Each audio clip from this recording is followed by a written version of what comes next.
Good morning বন্ধুরা, সবাই কেমন আছো? তো আজকে হচ্ছে শুক্রবার, আর আজকে হচ্ছে রাবিরাজের দ্বিতীয় বছর পূর্ণ হলো, ওর শুভ জন্মদিন। তো সেই উপলক্ষে আমরা চলে এসেছি সকাল সকাল মা হংসেশ্বরীর আশীর্বাদ নিতে। তো মায়ের কাছে পুজো দিয়ে আর মায়ের পায়ের ফুল নিয়ে আজকে দিনটা শুরু করব। তো এরপরে তো প্রচুর কিছু প্ল্যানস রয়েছে। তো আজকে এখন ওয়েদারটা ভীষণ সুন্দর, হালকা হালকা হাওয়া দিচ্ছে আর একটু একটু বৃষ্টি পড়ছে।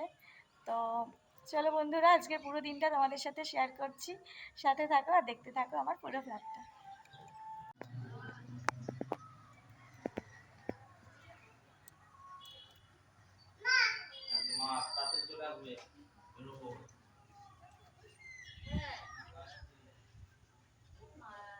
তো দেখো বন্ধুরা, এইখানে হচ্ছে খাবার মানে ভোগের যে মানে ব্যাপার হয়, রোজকারই ভোগ থাকে, তো ভোগটা এখানে বসেই খাওয়ানো হয়।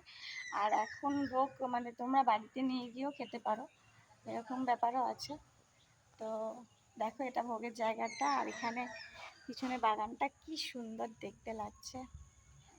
আকাশটা আজকে মেঘে ঢাকা, তো বৃষ্টি পড়ছে হালকা হালকা। তো অন্যদিন সময় হয় না, আজকে তোমাদের সাথে পুরো মন্দিরের ভিডিওটা শেয়ার করলাম। কেমন লাগছে দেখো, দেখে জানিও আমাকে অবশ্যই কমেন্ট করে।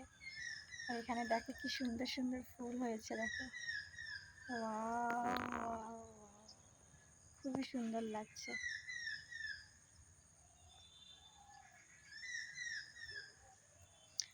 তো আর দেরি করব না, বাড়ি গিয়ে অনেক কাজ রয়েছে, রান্না বান্না থেকে শুরু করে বাজার করা, তারপরে ঘর গুছানো, তারপর রাবিরাজকে রেডি করা, তো সব কিছুই রয়েছে।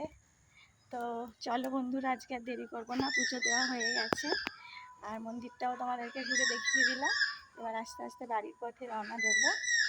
তো সারাদিন কি কি করব, কি রান্না করব, কি কি মেনু থাকছে লাঞ্চে, সমস্তটা তোমাদের সাথে শেয়ার করব।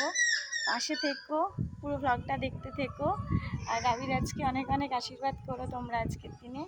তো চলো, দেখা হচ্ছে।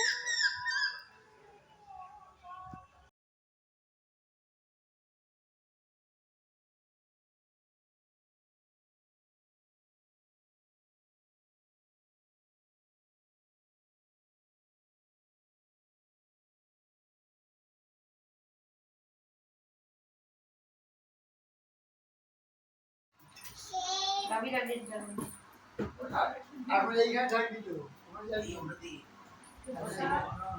এখন কি হবে জানিস, এইখানে বসবি।